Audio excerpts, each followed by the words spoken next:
მე კიდევ ერთი საბაბი მივეცი გარკვეულ ადამიანებს, რომ თქვან, რომ აი ნაციონალებს რუსთავიორში იმასაც ულოცავენ, რაც არ არის მისალოციო. მაგრამ ეს უბრალოდ შეცდომა იყო. ახლა ჩვენ შემოგვერდება ლეიბორისტული პარტიის თავმჯდომარე შალვა ნათელაშვილი. მოგესალმებით, ბატონო შალვა. გამარჯვებებს გისურვებთ. მე მინდა ასევე. ბატონო შალვა. ყველა დავამშვიდო.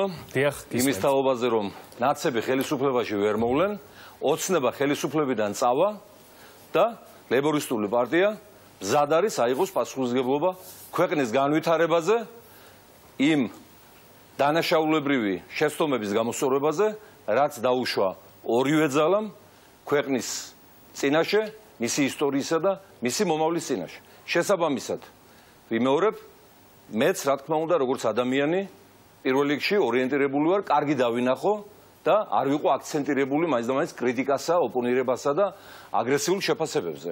მაგრამ ამის საფუძველი უნდა მოგცეს ხელისუფლებამ. რამდენად მოგცათ ამის საფუძველი, ალბათ ეს უფრო რიტორიკული შეკითხვა გამოდის უკვე, რამდენად მოგეცათ ამის საფუძველი 2014 წლის განმავლობაში? კი ბატონო, დღეს ჩვენი ქვეყანა მიყვანილია კრახამდე. ხელისუფლება თლიანად გაკოტრებულია. რაც არ უნდა მალონ და აფარონ სხვადასხვა დეკორაციები საკუთარ დანაშაულებრივი პოლიტიკით გამოწვეულ შედეგებს, მისი დამალვა შეუძლებელია, ის შანს ზედაპირზე და ამასთან დაკავშირებით მოგახსენებდით, რომ აი გუშინ საღამოს გავიარე წიწამურასთან და იქ ვნახე აღდგენილი ილიას ძეგლთან მისასვლელი გზა იქ მაღლა მთაზე რო არის. გახსოვთ ჩვენ პირველი აქცია ჩვენ ჩავატარებთ მისი აღდგენის და რესტავრაციის მოთხოვნით და რო არ დაგიმალოთ მესი ამოვნა, გამიხარდა რომ რაღაცა გაკეთდა, შეკეთდა ქვეყანაში, მაგრამ მე მინდა შევახსენო ამ ხელისუფლებას, რომ ეს არ არის მარტო ეს არ არის ილიამდე მისავალი გზა.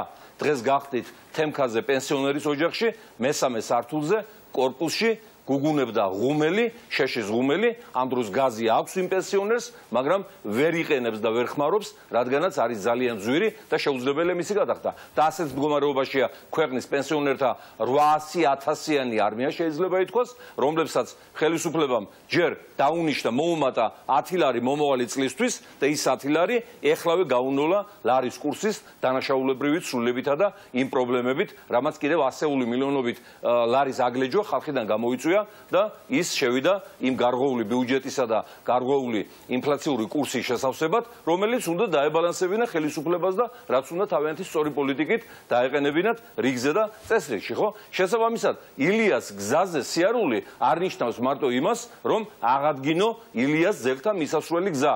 ილია პირველ რიგში ებრძოდა სიღარიბეს, სიღატაკეს, სულიერს და მატერიალურს. ილიამ დაწერა ის კაკუაყაჩაღი, ხო? ილია იყო სწორედ ამ წოდებრიობის და აი ამ გაქსუებული ზედაფენის და ელიტის პირველი ოპონენტი, რომელსაც სხვათა შორის არ დაგიმაღლავდა, ეს ხადია, ჩვენ ვებძვით, ხო?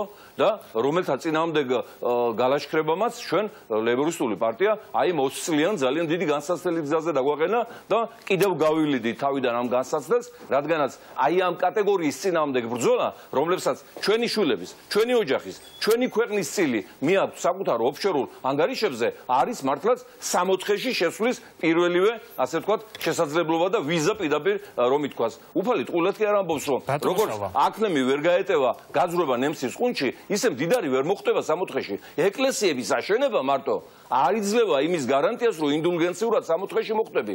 ეკლესია უნდა გულში კონდეს ადამიანს, გულში უნდა კონდეს და სულში.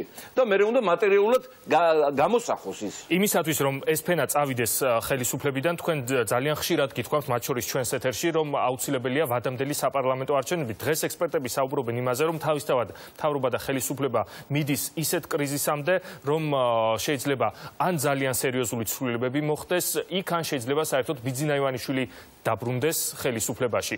თქვენ როგორ ფიქრობთ, ეს რამეს შეცვლის, ან საერთოდ გააქვთ მოლოდინი, რომ ეს შეიძლება მართლაც მოხდეს?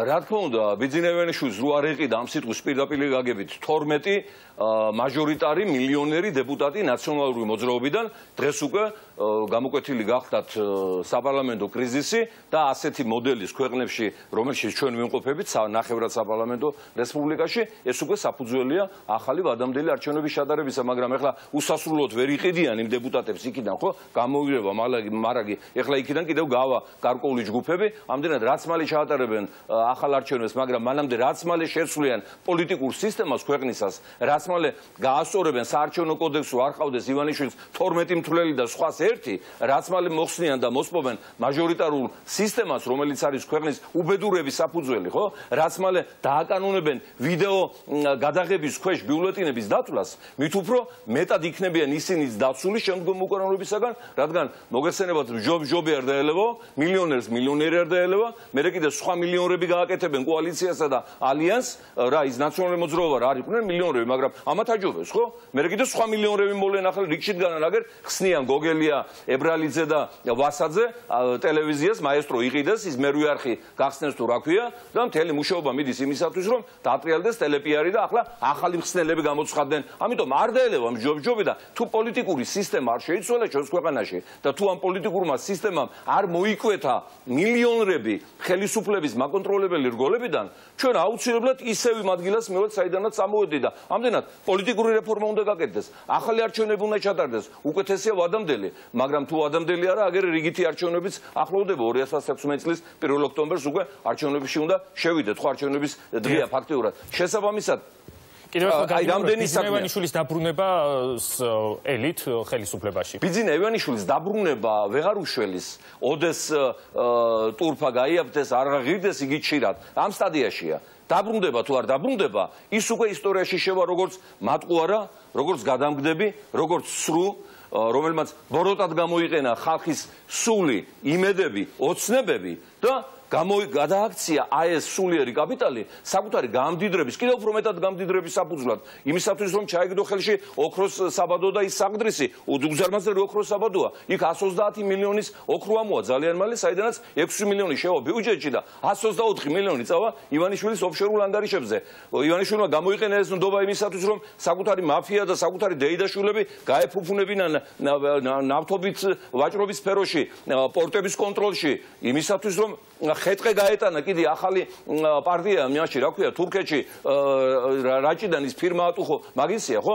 იმისათვის რომ აი ახლა ყველაზე დიდი რიგები სად არის ქალაქში? კარფურის მაღაზიებთან, ხო? მთელი საქართველო იქ მიდის და იქ ვაჭრობს.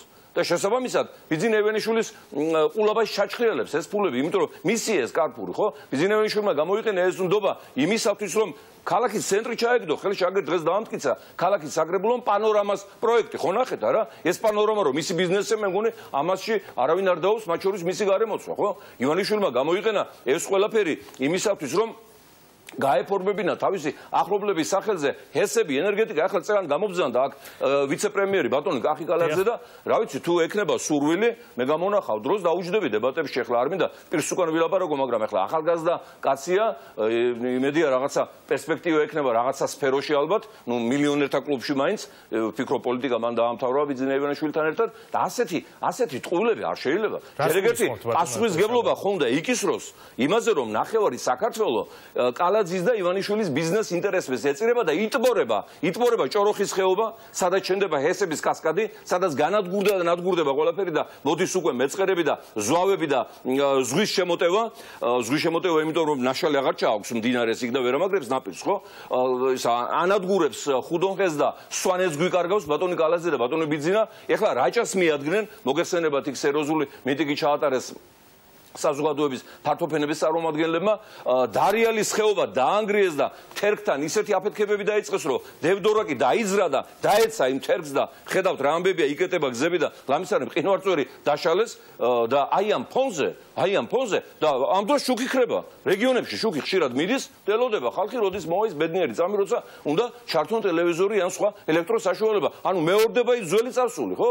და შესაბამისად, აი ამაზე უნდა გაეცა ამ კითხვებზე პასუხი და არ მოეყოლა ტყუილები იმის თაობაზე, რომ თურმე საბავშვო ბაღებში უფასოება დააკანონეს. ახლა თელმა მსოფლიო მიცის ეს ამბავი, მე არ მინდოდა ამ თემაზე საუბარი, რომ უფასო ისა განათლება საბავშვო ბაღში ლეიბორისტულმა პარტიამ დააკანონა 98 წელს, როცა მოიგეთ ის ცნობილი სასამართლოს არჩევნები და მე ბიუჯეტიდან დავაფინანსეთ აი ამ ფსიქოლოგის, ამგზდელის, ზარეულის და მისი თანაშემწი შტატები, რომლებიც გაუქმებული იყო და შევარდნაძე და იმ ჯგუფს უნდოდა მაშინ, რომ ეს თანთანობით გადასულიყო მთლიანად ფასიანობაზე. ეს ყველა მეცის, ხო?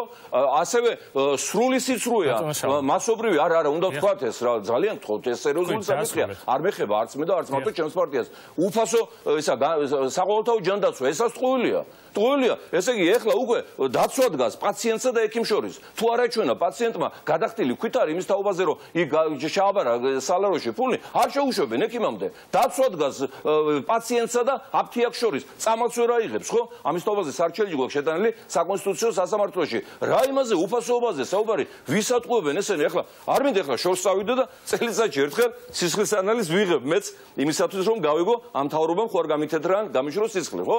ერთი თვენახევრის წინ 150 ლარი გადავიხადე სისხლის ანალიზში რომ თქვათ ის შემადგენლობა დაზუსტებულიყო. მე არა ვარ საქართველოს მოქალაქე და სხვას წარმომიდგენი ახლა რა თავგადასავლები გადახდება დიაგნოსტიკაში ექიმის ბრალი გერ არის. ექიმებიც უკვე სადაზღვეო კომპანიების მონებად იქცნენ და სადაზღვეო კომპანიებიც ამათია კალაძის, ივანიშვილის და აი ამ ჯგუფის და მიდის ფულის ტრიალი, მიდის ფულის გათეთრება, მიდის ქვეყნის გაფრთხნა, გაღატაკება და ახლა უკვე დააგვირგვინე ეს წელი იმითაც რომ არა მარტო საყდრის გაუგზელეს ლიცენზია, რომელიც ივანიშვილის ბიზნესია, არა მარტო პანორამას ისქნეს, რა ქვია, მისცეს განვითარების უზარმაზარი საშუალება და ძველი თბილისი მალე დაინგრევა ალბათ ის გეგმა გახორციელდა უგემოვნო და ავანტიურისტული, ხო?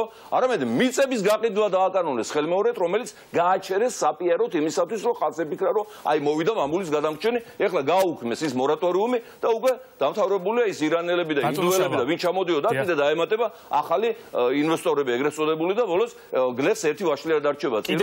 თქვენთანაც თქვენი აზრით მინდა რა თქმა უნდა მოვისმინო ისევ რეკლამის კანონს გულისხმობ რომელიც უშუალოდ შეეხება ტელევიზიებს შემდეგ შეეხება რა თქმა უნდა იმ კომპანიებს რომლებიც რეკლამებს ათავსებენ ჯერჯერობით თავისუფლად ტელევიზიებში როდესაც პარლამენტი ცდილობს რომ დრო შეუზღუდოს კერძო ტელეკომპანიებს რეკლამის განთავსების რაც ძალიან დიდი დარტყმა იქნება ფინანსურ დამოუკიდებლობაზე ჩვენი მსგავსი კომპანიებისთვის. თქვენი მსგავსი კომპანიებისათვის ამ კანონით მზადდება დახურვა. ამაზეა გათვლილი.